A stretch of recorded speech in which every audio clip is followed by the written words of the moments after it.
Hey everybody, before we get into this indie filmmaker chat, I just want to let you know about our sponsor. It's a film called Sir John A. and the Curse of the Anti-Quenched. It's about two brothers who save their city from demons by staying drunk. You can find it on iTunes, Amazon, or wherever you get your movies. Check out curseoftheantiquenched.com. Are you telling me that you built a time machine? Out of a DeLorean?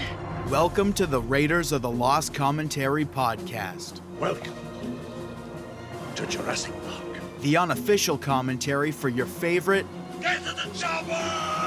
and not so favorite films. The famous comedian Arnold Braunschweiger. Starring your hosts Adam and Matt. Can you dig it? Can you dig it? Start your movie in 3, 2, 1. Hey everybody, we have a very special episode on the podcast this week. I have director Rachael Waxler, who's made the film Miss Snake Charmer. It's a documentary, and we have her on the podcast today. Rachel, how are you? I'm doing good. How are you? Very well. So Miss Snake Charmer, this is something I had never heard of. I saw this pop up randomly, I Instagram or Twitter feed, and I was immediately sort of like intrigued by it. I had no idea what it was, and I watched the trailer, and I think I immediately sent you guys a direct message asking. I'm like, I need you guys on the podcast. So for those who don't know what Miss Snake Charmer is, or the pageant, or the documentary, why don't you fill them in? Okay, well, Miss Snake Charmer is a beauty pageant that kicks off the world's largest rattlesnake roundup in Sweetwater, Texas. And it's a bunch of teenage girls that compete in evening wear and a talent contest. But before the whole thing kicks off, they prove their bravery and their grit by killing a rattlesnake and then skinning it. And the winner of the pageant reigns the whole weekend over the rattlesnake roundup, and she's in the pits in her tiara and her sash, holding up rattlesnakes and showing them to everybody. And obviously the most normal thing for young girls to do. In Sweetwater it is, yeah. Yeah, I suppose. So like for me, somebody from Canada, the idea of hanging out like with a bunch of snakes, just doesn't seem that appealing. So I wonder if you can chat a bit about like first time you heard of this, and like, is it a very normalized thing in Texas? Like everybody just knows about this snake charmer pageant and everybody hangs out with these snakes and it's not like a big deal? Or was it sort of strange and odd the first time you heard about it? Well, I live in Austin, and growing up here, I definitely heard of the roundup growing up, and I have family in West Texas, so I know that there are a lot of rattlesnakes out there. There used to be tons on my dad's ranch, and my brothers would always be bringing home dead rattlesnakes when they were going out. And so I guess it's kind of a normal thing for West Texas.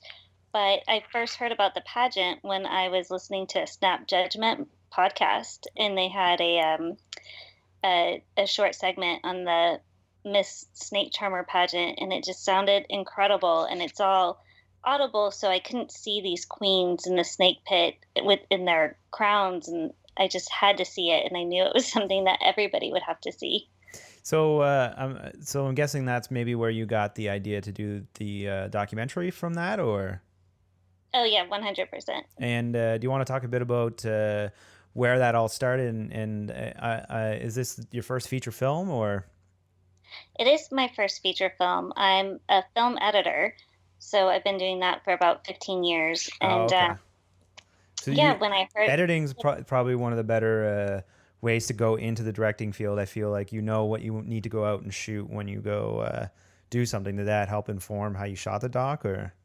Yes, and my co-director Emily Arroyo is also an editor. So we kind of, when we went out there, I would say maybe we shot less than we had to, because we kind of had an idea of where this story was going to go, or when it started forming, we knew what kind of shots we'd need to support the story. That's really interesting because like some people have like the spray and pray method of documentary shooting and just shoot the entire time and then worry about it later. So that is interesting. I hate that phrase. As an editor, pray and yeah. pray. I don't know. I just heard it for the first time like a week ago.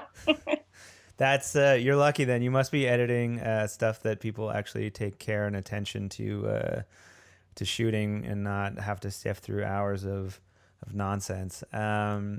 So yeah, so when you want to take us through like the beginning of the doc and when you decided to do the film, maybe in approaching your co-director, and maybe how you got permission. Maybe I'm assuming that wasn't the easiest thing to do to get permission to make a documentary about this topic. Sure. So when I was listening and being inspired by this podcast, I called up my friend Emily because I like I said, I never directed before, and she's one of my best friends, and I knew she would be able to do it with me. So she was immediately on board, and then we were talking to another editor friend of ours who was wanting to start directing and had just bought a bunch of camera gear. And yeah, so it was at actually our company Christmas party, and he was really drunk, and I got him to agree to shoot it. Very cool. Yeah, so he was on board, and it was so easy to get permission because Sweetwater is this really opening and welcoming place. They have 30,000 people come in this one weekend for this roundup from all over the world, and the town's only 10,000 people big.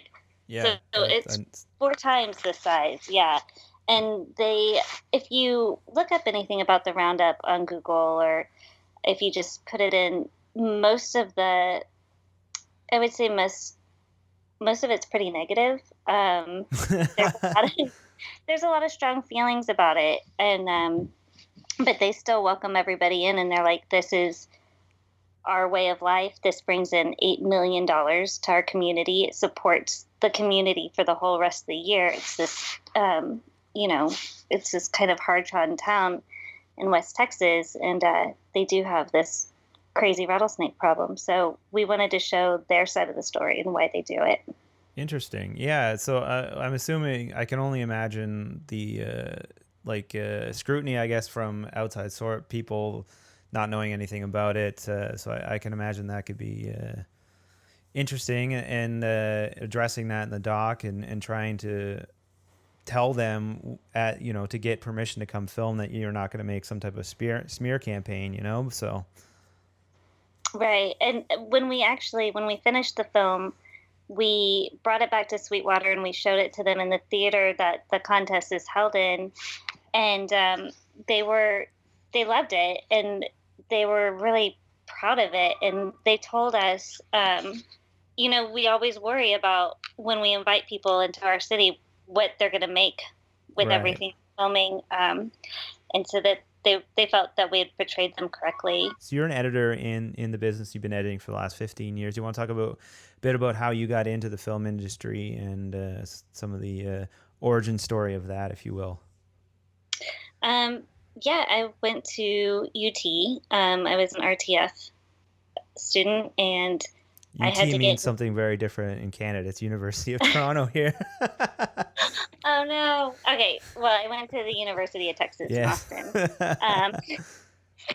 And when I was a senior, I loved editing my own films that we had to make for film class, and I had to get an internship. So I got an internship with a post house in town, and I've been a commercial post ever since then. So I've been doing short films and a feature or two on the side, some music videos, but the bulk of it's advertising. I see. Do you like working in the advertising world, or is it kind of mundane, or? I love it. Some other editors I know have had these existential crises, like, what am I doing? Selling people things they don't need. But no, we work with super creative people. We work with wonderful directors, super talented people, and make good money. So yeah, I mean, good for you. Yeah, that's awesome. And obviously lucky to get something like that right out of almost right out of school? Like you didn't have, you have the nightmare gigs or anything like that first coming out, or? No, I've actually been pretty fortunate. I hate you. It sorry.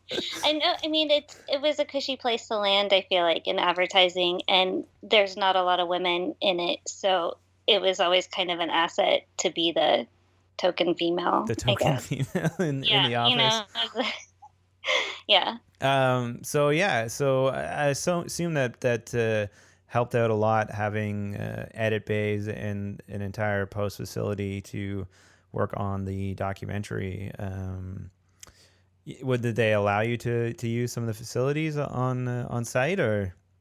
Oh yeah, they were super supportive, and we were able to definitely save some money on the post and editing it ourselves and being able to online it and mix it And do everything in one spot. Yeah, because that's obviously, I know we were talking a bit before the podcast about distribution, but people go the road of distribution and they don't realize, oh, you need a proper mix or you need a proper color grade, otherwise it won't pass QC to get stuff on iTunes or Amazon. And having that facilities just right there must have been pretty special. Yeah, it was more of an education about the lawyers and the contracts for me, and not knowing about E&O insurance, and Yeah. that was the wake up call. Yeah, that's the E&O insurance can really get you, and especially like a documentary, it can be such a nightmare because you're randomly filming so many things, people's shirts, stuff, signs in the background, and you never know who's gonna sue for what, or who could sue for what. I've heard a story that the tattoo artist that did Mike Tyson's face tattoo sued the studios for the what's those films called where they get drunk The Hangover. The Hangover, and that guy successfully sued because they didn't clear it by him. But so you'll never know. Or one of Terry Gilliam's films, there was graffiti on the wall, and they, in a passing scene, and the guy who did the graffiti sued successfully. So E&O insurance is no joke. Right. Wow. Yeah. Am I worrying you now? Yes, absolutely. I'm like, okay, have I checked everything? Great. Well, But it's really I'm everything. sure when you deal with distribution, it'll all be fine. And for the most part, like indie stuff doesn't go. People don't go after indie stuff as much because they know, for one, indie filmmakers don't have a ton of money, so they know it's not worth their time to go after the money. But yeah, you never know. You never know what could happen. Covering your bases is a big thing. I get that's on your producer though. All right, so I'm gonna have to take Mike Tyson out of my film. Yeah, unfortunately, he won't be able to be in the film. I wonder though, like with all these deep fakes that float around the internet. I don't know if you've seen any of those. I don't know. I wonder if that'll be an issue later in the down the line, if people can license their likeness to put somebody in a film that wasn't in the film. So that could be interesting for down the road. And I mean, that movie was because they put it on the other actor, right? What's his name? Ed something. It's not. I wonder, because Mike Tyson can have his face on stuff and not have to. Yeah, I'm not sure the legality of it either. So back to the film. So I'm just curious about the actual shooting. So when did you start prepping, and bring us through some of the pre-production and how you guys got organized to go down to Sweetwater and figure out how you were actually going to accomplish this, and however many days it takes for the pageant to happen. Sure. We shot it pretty quick. I think we got permission from the JCs in Sweetwater to shoot in January of 2017, and then we went and did the tea that you see when they all meet each other and they get their roles in February. And it was Emily and I and our DP Brian, And then when we went back out there to film the pageant, we were out there for a week, and we brought in a second camera guy who also worked with us at the same editorial place. The only paid crew member was our sound guy. And then, yeah, because we didn't know a sound guy coming from post-production. And then we had a good friend come and be a field producer too. Oh, that's perfect. And so how many days was production? So the whole production was about 9 days, and Wow. right, and it was a six person crew. Wow. So you must have been filming like morning, day, and night kind of thing, or? We would shoot interviews with the town people and shoot the exterior shots and all the establishing shots during the day, and then the rehearsal would start around 4 and go to 10. And then we rented this, the only Airbnb in the whole city of Sweetwater, and it was out in the middle of the wind farm. So it was really eerie. It was very isolated. There were rabbits everywhere. We'd get back there around midnight and start just dumping all the cards and all the footage. The blinking red lights were all around. And the lady who owned the house emailed and said, hey, just out of curiosity, what are y'all doing out here? And I told her we were shooting the roundup. And she said, oh, my husband actually, he's one of the snake hunters. He gets the snakes for the roundup. And I just talked to the PR chairman that day, who told me he kept snakes in his garage. And I asked him, oh, so are y'all keeping those snakes out here? And she goes, yeah, they're all actually out in the barn out back. No. You can see the barn, I don't know, like 50 yards away from the house, and just knew it was crawling with snakes. I wouldn't have slept. Yeah, so I'm assuming you're fine with snakes. You're fine being around snakes? No, oh no. Mm-mm. Oh. So making the movie was also like kind of confronting some fears too, maybe? It just looked too cool. The imagery of these beautiful girls surrounded by snakes. Had to get over that. Yeah, I did not touch the snakes. I did not pick them up. I would have been right there behind you. Right. I did get in the snake pit. I don't think you haven't seen the very end of the movie yet when she's in the snake pit. I did crawl in there. You did. That's like an episode of Fear Factor. Like, it's the most exhilarating thing I've ever done. Really? Yeah. Jesus. Yeah, that's a lot. That's a lot. Okay, so you filmed 9 days in Sweetwater, and from what we were talking about before, you sort of had a bit of an idea of the narrative and the direction you were going to go with the film. Do you want to talk about if that stayed consistent through filming, or if you sort of find new narratives and new themes while you're there filming and, go off on different tangents? Yeah. I feel like we thought it would be more centered around the individual girls, and that there would be more of a different goal each girl was going towards. Maybe this girl's trying to prove this, or, more, I don't know how I'm trying to phrase this, but when we got there, all the girls are lovely. They're all beautiful. They're all well-adjusted. There wasn't like a big story arc there, I think. And so we started filming more about the town and why the town backs the pageant and backs the roundup, and how they feel about it and why it's necessary to their survival. Interesting. Yeah.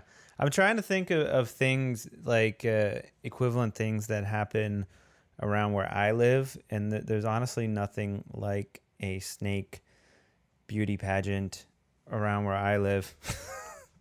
Are there bears up there? Yeah, I mean, there's bears, there's moose and stuff like that, but nobody's really rounding up a bunch of moose. I guess the closest thing, and honestly, I'm sure a lot of people from Texas probably come up to Calgary for the Calgary Stampede. And I think that's the closest thing of some type of animal related event that goes on in Canada. Is that a rodeo? Yeah, it's like the big deal in Calgary. So way far away from where I live, but that's about it. People come to Ottawa for tulips. Right. There's probably a tulip queen. Yeah. Well, it's made from a actual princess. So yeah, it was during the war. There was a princess that was born in Ottawa, and they made this is a whole unnecessary backstory of this, but they made a part of a room in the hospital, like sovereign land for Holland, so she could actually be a princess. So every year they bring tulips now, and it's a whole festival. That's a lovely story. It is. There's no snakes though. Yeah. I mean, I would say Sweetwater's pretty singular. So you finish getting all this footage. You kind of have a narrative in mind. When you sit down to edit it, are you faced with like a lot of challenges? Like, did it edit together pretty quick, or did you spend a lot of time scrutinizing over what to keep and what not to keep? It came together pretty quickly. There were some pieces that we just couldn't use that we loved, of the girls just fooling around and being goofy in themselves, but you can't fit it all in, I guess. Yeah, you gotta kill your darlings, as they say. Yes, they did. So yeah, like there's no huge hiccups like during filming or editing. Like, did you realize, do you have to go back and get any other footage, or? Nope. I mean, we could have filmed for a year. There were so many unique people there, and there will be some of that on the behind the scenes stuff when it does come out, the interviews that we couldn't use. Yeah, I assume you managed to accrue like a ton of extra content that will be on a DVD, right? Yeah, a couple of things will be. Yeah, I mean, we were able to use a lot of the bulk that we had.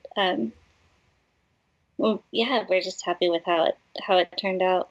Well, I would say, like, for your first documentary, first feature film, coming in and not having any the normal types of hiccups and headaches, I would say you got off pretty lucky in terms of the filmmaking world. I would say it's very almost unheard of to have as little hiccups and bumps like that. So I would say congratulations, but just be forewarned for the future. I see also that you guys had an Indiegogo campaign. I wonder if you wanted to talk a bit about that. Oh, sure. We didn't really know what we were doing coming into it. I think we've learned so much now going forward that we're applying to our next documentary. But we mostly got our Indiegogo contributions. I'd say like 99% was just friends and family. We hadn't built a social media following or, done any of the things that they tell you to get, I guess, strangers' money. Right. But obviously pretty successful though. Like, is that the money you used to shoot the film, or is that what you used in post-production? That was the money we used for production. Okay. Yeah, we got about $5,000 through that, which was huge. And then I would say we probably spent another 5 or 10. I know that's a big range, but on all of that, on the lawyer fees, the insurance, right. Yeah, all that other stuff. So yeah, altogether though, like managing to get the film done in under like 20 grand is pretty impressive in of itself. And I'm assuming, you said only the sound guy got paid, but are people owed money, deferred payment, like when the movie gets done, or like are you guys just sort of square up and your sort of movie kind of doesn't owe you very much now, or? Yeah, the movie doesn't owe us too much. We have some of the people who contributed music and archival footage and everything. We've done points on the back end, and so we definitely, are doing deferred payment. And then we did a lot of thank you gifts because we had a lot of favors. The color was done by NPC, and that was a huge favor. And so we've Oh given some, wow, that's pretty great. yeah. That's awesome. While making it, did you guys think about distribution? Did you think about a marketing plan? Were you thinking about where this movie's going to live, or did you just want to get the movie shot? Both. I mean, the dream was always to get distribution and have it shown somewhere. I feel like, everybody wants to be on Netflix. Right. And so that's still the dream. And we're, like I told you earlier, we're working with the distributor right now. And hopefully that'll be done soon. And we're shooting for a December release date that it'll be available somewhere. I'm not sure yet. Somewhere. Yeah, somewhere out there. Yeah, I'm assuming like once it's out, you'll have all the usual spots, iTunes, Amazon, and all that. Obviously, Netflix is the ultimate goal right now because it's just people can watch your film, right? And that at the end of the day, that's kind of all you really hope for. But Amazon Prime is also, I think, something that is going to be a big contender coming up because of how easy it is to get stuff on there and how large it is starting to become, Yeah, and it'd be nice. It'd be nice for people to be able to just pick it up and watch it, not have to. I don't know. I'm saying not have to buy it, but then that sounds bad to say about my film. But I feel I share that sentiment in some ways because at the end of the day, you just want people to check it out and in the most easily accessible way, and sometimes Netflix is that accessible way. Right. Yes. Thank you for putting what's in my head. Yes, and straight into the brain.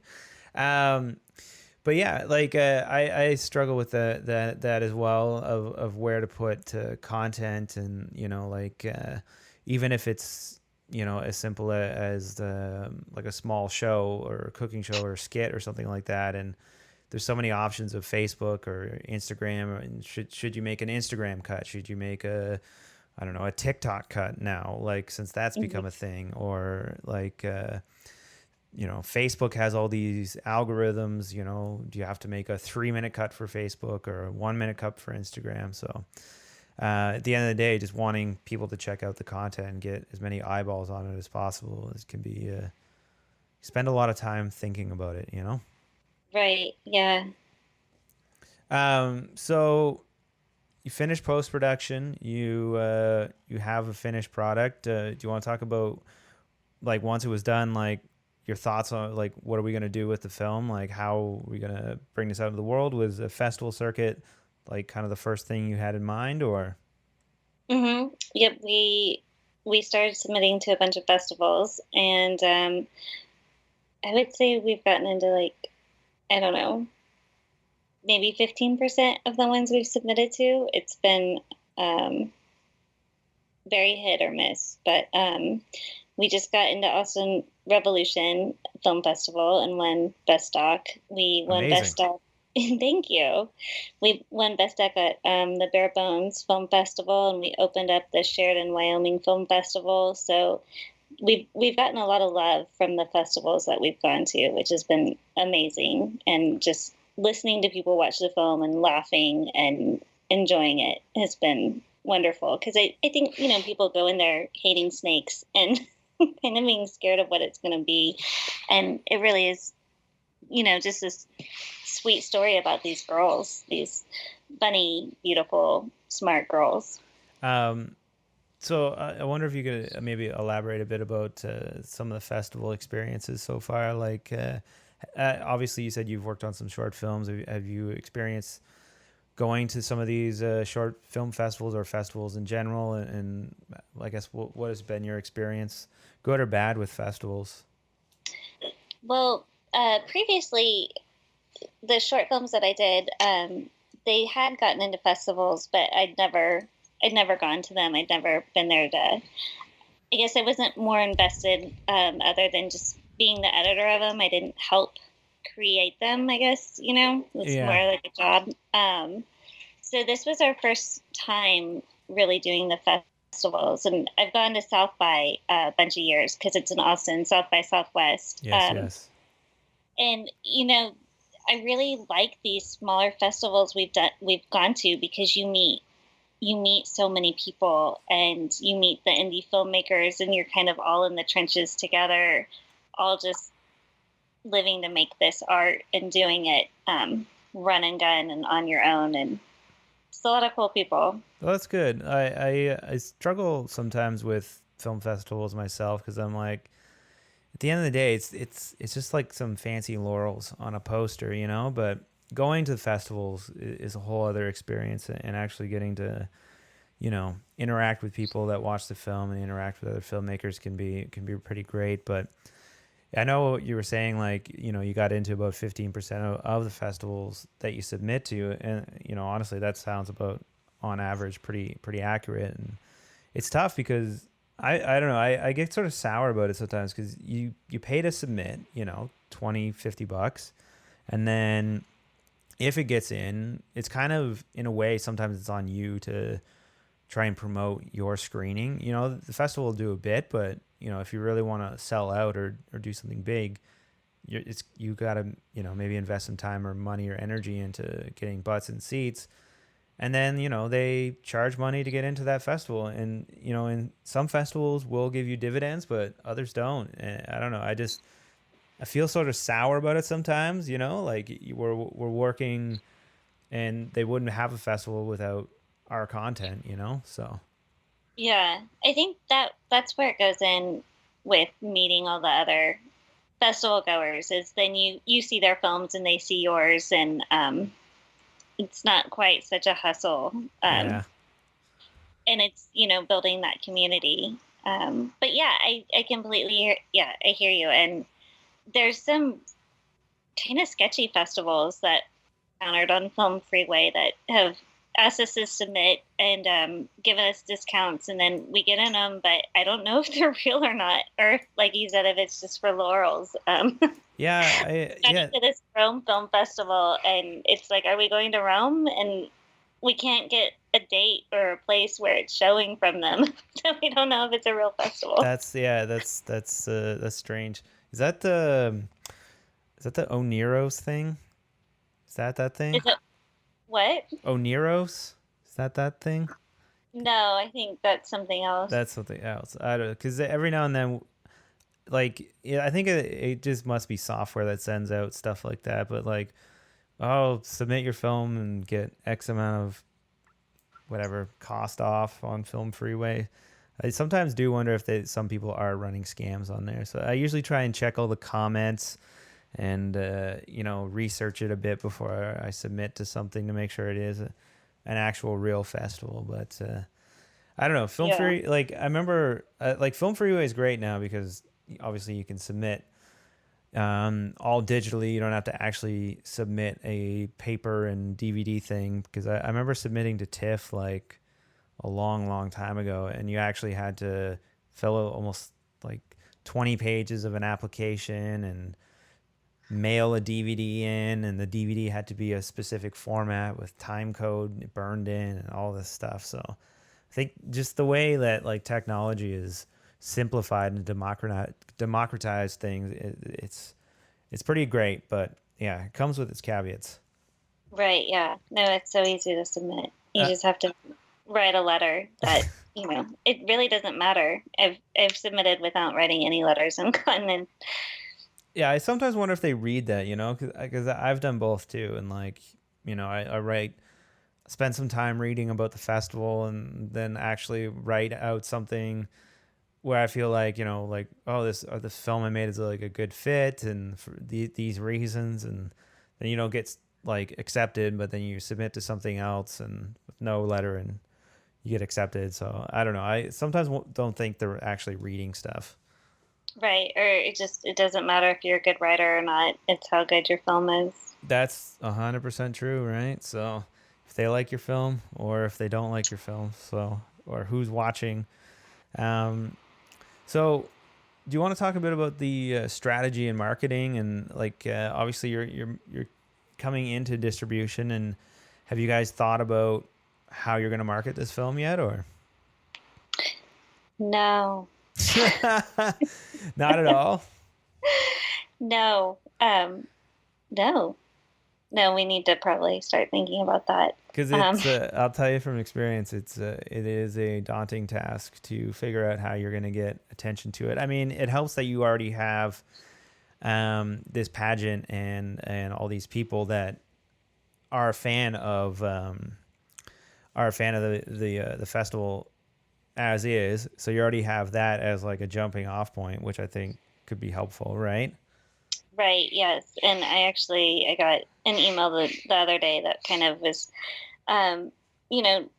giving us guidelines to start thinking about marketing, but it seems to be all about social media, following a lot of it. So trying to get Twitter followers and Facebook followers and everything. So get on the gram and all the stuff too. And I'm sure like the girls that are in these pageants, they are kind of younger too. And so whatever their social media platforms they're using now might be like something to think about too, you know? Yeah, absolutely. So kids are into the Snapchats and the TikToks and all that, right?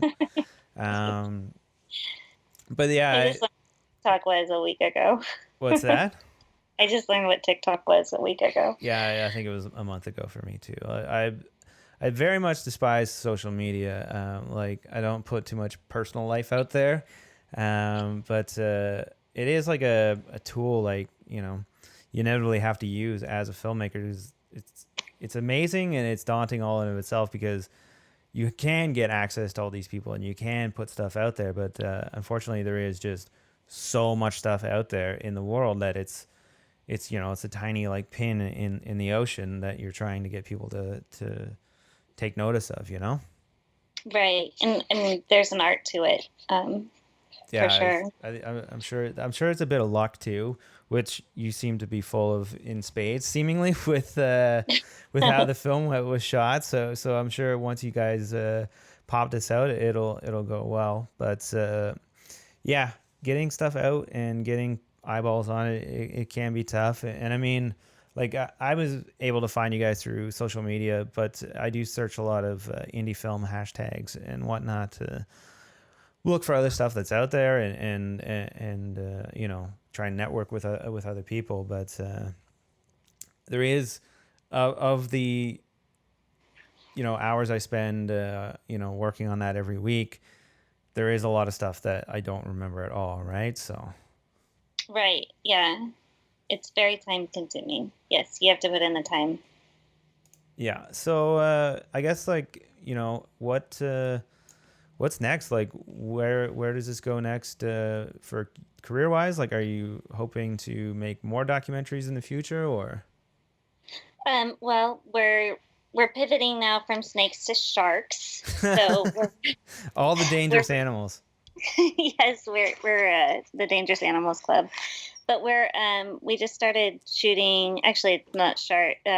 We shot last October the 2017. What year is it? It was the 2018 Sharkathon tournament, and it's in Padre Island National Seashore, and 700 fishermen compete to catch the biggest shark and tag it and release it.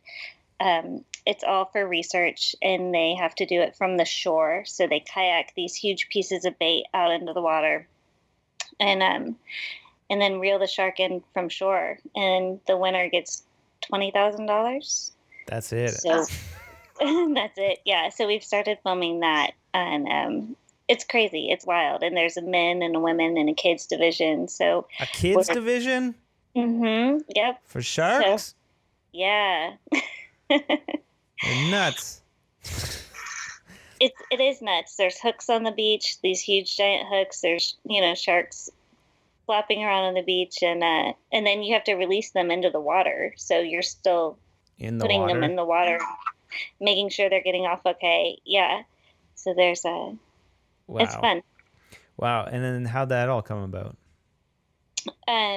Just I guess now that we made a documentary, we're known as our friends as documentary makers. So when my friends were talking to some of these fishermen who won every other year, they were like, yeah, somebody should make a doc about this. And our friends are like, oh, we know somebody who makes documentaries.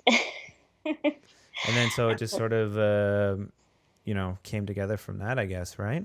Right. Yeah. So this year's competition is actually in 3 weeks. So we're starting to gear up for that. And it's 37 miles down the beach from Corpus Christi. So you're just out in the middle of nowhere. There's no cell phone reception. You're camping on the beach, and it's beautiful. Wow. I mean, that sounds actually kind of nice, minus the sharks. But yeah. do you have like a death wish? Is that why you're dealing with all these dangerous animals, or? They're just exciting, I guess. I don't know. Yeah, I guess. I don't know. For me, exciting is going to a cottage on a quiet lake, but the most dangerous thing in the lake is I don't know, probably other drunk people driving boats. That's about it. But There's snakes in the lake. nah, well, every now and then there's like a small snake in the lake, but they're not rattlesnakes. They're just like grass snakes that accidentally got in the water. But snakes here are not as dangerous. There's one or two that might give you a bit of a swelling, but for the most part, you don't see very many snakes out and about. So, yeah, I guess is documentary something you want to stick with forever, or is narrative something else you want to, move into as well, or? I'm sure. I never set out with a desire to direct a documentary. It just has seemed kind of like a natural evolution. So I think I'm just kind of open to whatever comes along, wherever the muse strikes next. Right. And like when you went to film school, was that like something like, obviously you must have had a love of film. Like when you went to school originally, did you have like ideas about what you thought you'd do, or? I was actually a PR major, and I just took film classes for fun because I loved film so much. And I ended up having enough film credits that I could double major. So I went ahead and double majored, and I had to do the internship. And when I did that, I realized I could actually make a career out of film. It kind of just seemed like this fantasy to live in LA and make movies that didn't really seem attainable. But then it happened, and I did it. So yeah, I mean, congratulations. It's like it is a tough industry to work in, and obviously there's long hours, and it can be competitive, and there's obviously lots of horror stories of studios overworking people and underpaying, or people just not paying in general, right? Contracts fall apart or things like that. So to be able to say you've worked in the industry in successfully and making a career of it, it is rare. I hope you realize that. Well, yeah. I mean, I guess because I lived in LA for 10 years, I knew a lot of other people doing it too. There's just not one way to do it. And you definitely work long hours and you're underpaid. And I think you've got to be a workaholic, and you just have to be driven and love it. Yeah, I suppose that's the thing. You have to love it. Yeah. So while we're watching the film here, I see like obviously you spent like almost a whole week with these girls. So like, do you guys stay in touch now, like with any of these people? Like you obviously must have became pretty close with all these people. Well, we stay in touch with them on Instagram and Twitter, but we are a lot older than they are. So I think it's more, just this touch base and keep in contact. And they're all killing it at college. Two of the girls that didn't win this year ended up winning the next year and the year after that. And they're all doing great. So there's no limit to how many times you can go be in the pageant, like I suppose, or you have to be between 16 and 19, and you can't have won it before. Oh, so okay. Yeah. So are these like winners of these pageants? Are they sort of local celebrities around there, or? Yes. Everybody loves Miss Snake Charmer. There she is right there. And people just run up to her and give her huge hugs. It's like Miss Texas or Miss America. And all these girls grew up with the dream of being Miss Snake Charmer. And they win a scholarship too. So they win scholarship money, and they have to have the grades to be in this contest too. So it's in the talent. They have to put on a talent. So it's not easy. Yeah, it's multifaceted. So like, what happens after these? Like, if they win the festival, they don't win the festival. They, like, are they, on TV, like, endorsing local car dealerships? Like, what's like the career option, or like, you know what I mean? Like, is it like sports? Like after somebody's played in the NFL or NHL or MLB for X amount of years, and then they, they're not playing anymore. Every now and then you see them endorsing some insurance company or something like that, Well, it's put on by the JCs, which is a what do you call it? Like a charity club. Okay. Right. And so they go to all of their functions. They do the Easter egg roll and any big functions that they have. And the girls will come home. The Miss Snake Charmer, the year that we were doing it, the reigning Miss Snake Charmer would come back from Texas Tech to do the big functions. And then after that, they have all the queens come back for the pageant and help out the next year. So they're a bit of a local celebrity, but they're not doing car commercials.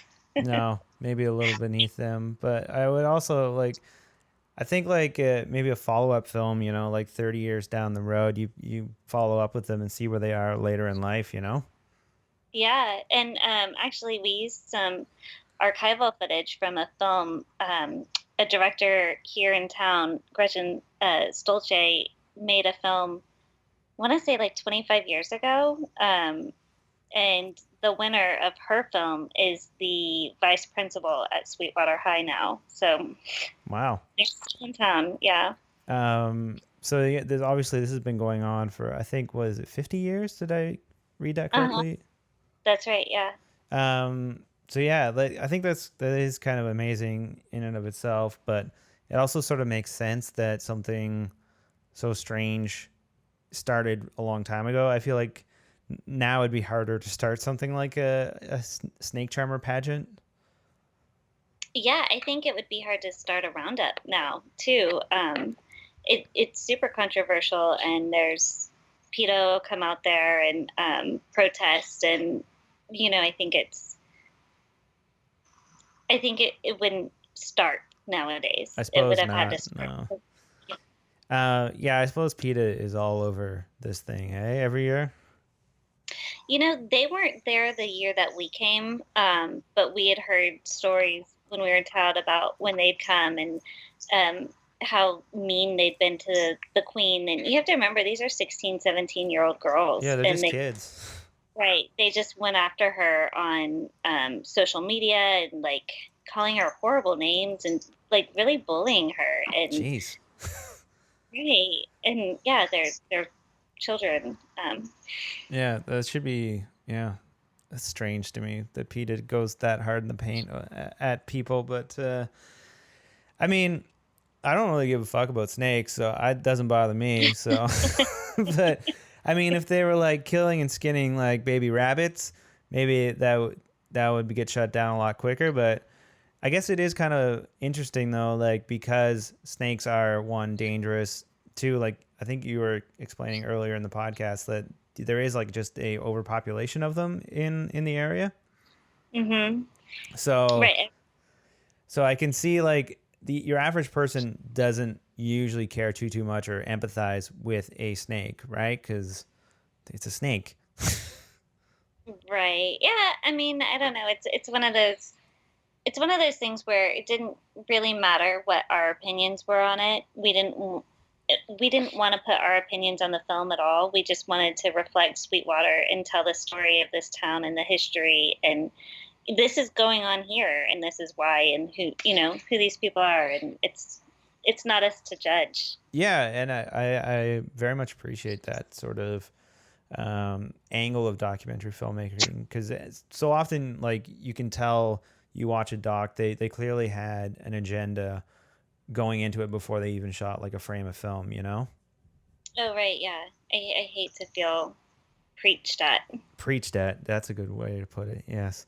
So, like, I find my favorite documentaries are the ones that just leave it open on the table, and, they allow you to make up your mind, they don't tell you what to think. Mm-hmm. Same. So, making the doc, was there a lot of, what's like some of your influences, or do you have any favorite documentary films or filmmakers? My DP watched a lot of Last Chance U Okay. on on Netflix, which I think is a really great show. And then we were watching Hands on a Hard Body because it's a film that we all loved, and we were thinking it's kind of similar in context, as it's centered around this contest. Basically just a few days around a contest, and how they were able to portray it. Have you seen that film? I have not seen that film. I'm familiar with Last Chance U, though, and things like that, and I can see a similar sort of crossover dynamic that why you would use that as an influence or as a guide in a way. You have to see Hands on a Hard Body. Hands on a Hard Body. Bananas. It's a classic. Yeah, it's great. I'm gonna put that in the IMDb for later. It's probably like 20 years old now, and it's maybe an hour. It might be on Netflix. Yeah, I got a different 1997. Is it about strippers? Is that why? Oh no, I guess it has a bad name. It's about a truck contest. A dealership gives away a truck, and they randomly choose 20 people, and you have to keep your hand on the truck, and the person who I have heard of this. Yes. Yeah, it's wonderful. And it's that same cross section of a small town. You just get the rich rancher and, like the poor drug addicts and everybody in between. See, and I love films like that. I love like a small peek into a world that before that I had no idea about. And I do like seeing genuine, real people, There is something, I don't know if it's just like, there is something about like even like your film that, seeing a small window into these people's lives and these people's world and what's important to these people. I don't know, I find it terribly interesting. People are so interesting. Yeah. Yeah. And I'm assuming like editing, then you're able to like get into these worlds, and maybe you are sort of invested in these girls' like hopes and dreams too, Yeah, and I know a lot of directors don't edit their own content, but I would say in the case of Miss Snake Charmer, we really came home from that with this feeling of love for this sweet town, and just like the love that they have for each other, as cheesy as it sounds. And so when we were cutting it, we just really wanted to capture that magic that we'd felt. And I think if we'd given this to anybody else, it would have been a very different film. So you edited it, the two of you edited it together, or? Yes. Mm-hmm. And Emily still lives in Los Angeles, so we would send scenes back and forth and share the project bins and piece it together. Yeah, I think that's great. And honestly, I think more directors should edit their own stuff. If not, like a first pass, but maybe like a second pass, because I think you have to, like, it is another way of directing the film, and especially on a documentary, that is kind of the making of the film right there, Mm-hmm. So, yeah, I guess, like, was there like an aha moment while editing that, you felt like, oh, we have it now, like this is it? going back and watching the footage, we found a lot more funny pieces that I had remembered filming. I didn't remember how funny some of these girls were, so I would say it was delightful finding those those silly bits and being able to put them in. And like, how long from finishing, production to when you guys first screened it? How long did that take? We started shooting in February 2017, and we were finished in March of 2018, and then we premiered in October 2018. So it took a while. Yeah, I mean, that's not a terrible timeline, all things considered. Have the contestants, have the people in the Miss Snake Charmer pageant, have they seen the film yet? They were the first people to see the film, so we showed it to them. What's that? Oh, I was gonna say, did you do a private screening, or was it like a big at the event, or? We did a private screening at this theater they're at right now. So when they're on stage competing, that's where we showed the movie. Talk about how that went and how that felt. It felt great. It felt wonderful seeing them again. It had been over a year since we'd seen them, and they'd all come out. The pageant directors were there, and the JCs, and yeah, I think there may have been one girl who didn't really love it. The girl in the blue dress. Yeah, we can't please everybody. Right. And she's a little stressed out, and I don't know. She kind of took off soon after that, but everybody else was really happy with it, and they've shown it to their parents. And Sweetwater, they told us we're royalty there, we're family, and we can come back to the Roundup anytime we want.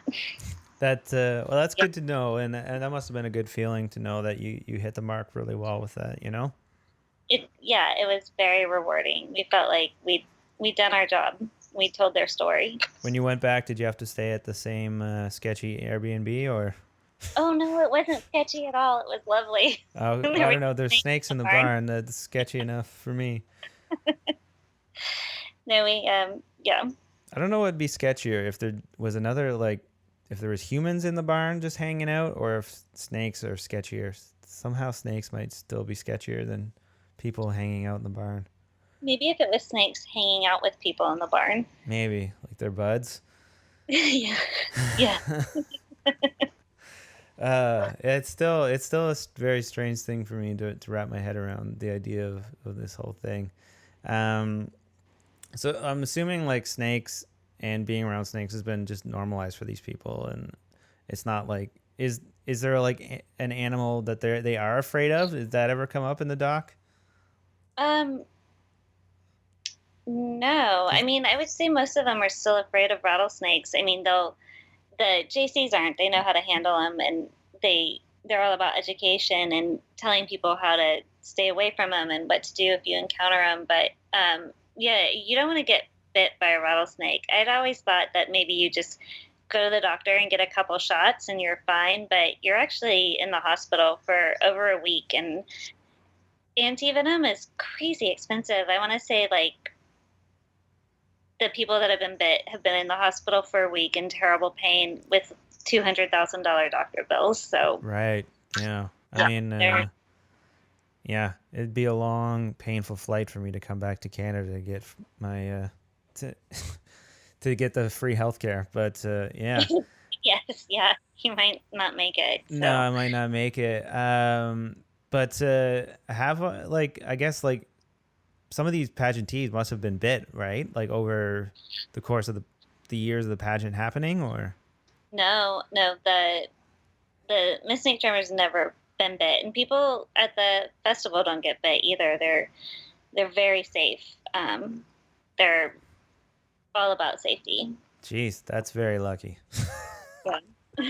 Yeah, they're not gonna let people get. I mean, probably because they could get sued too. I suppose so.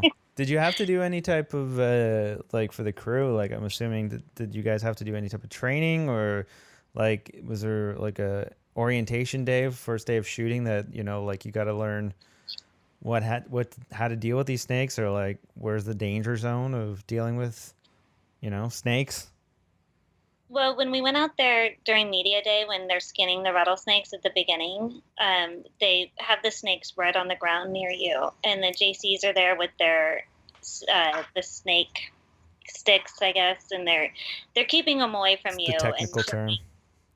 showing you, like if it does come up to you, you just raise your boot up. Hopefully, you're wearing boots, and they see the snakes see this massive thing in front of them. They're not going to want to strike you.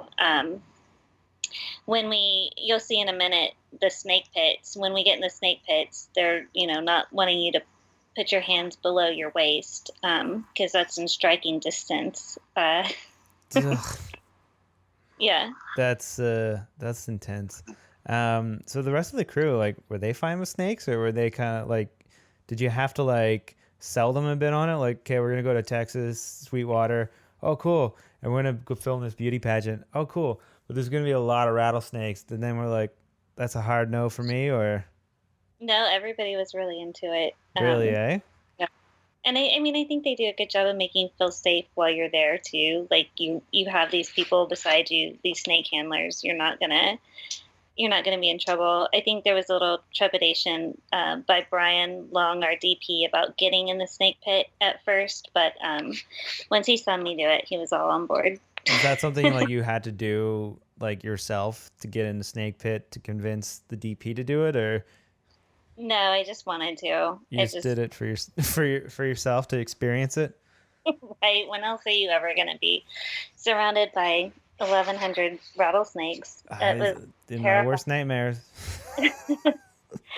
You have to climb over a ladder to get into the snake pit, and that was probably the scariest part You're because I not realized lowered in like as a sacrifice, or no. But if you trip and you fall, you're gonna face plant into this mountain of snakes. So but I did see at the start they were sort of taking some of the venom out. So, but like if you get bit in that snake pit, do they still have venom, or is that?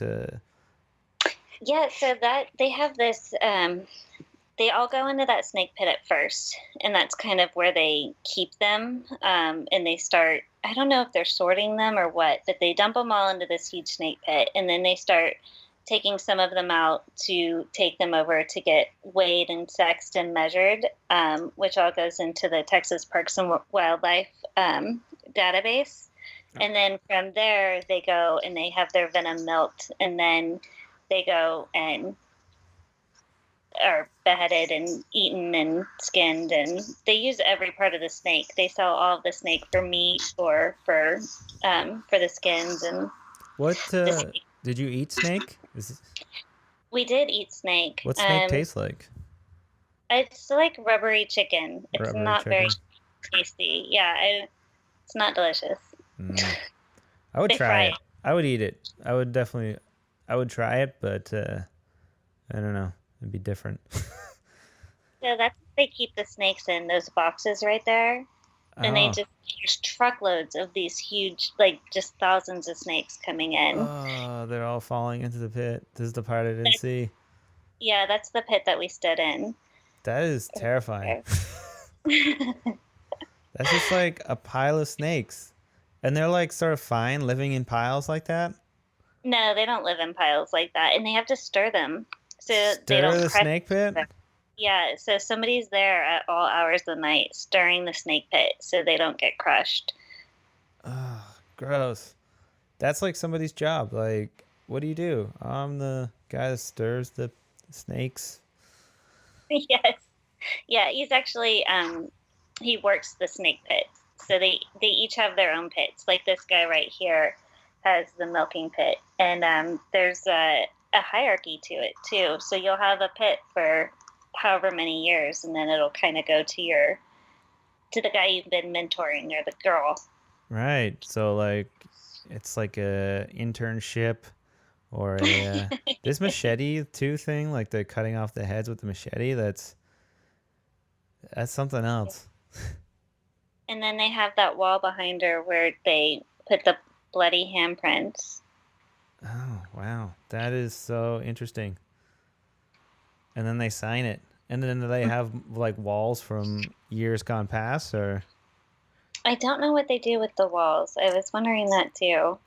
Because I feel like that is something else too. Just a wall of bloody handprints.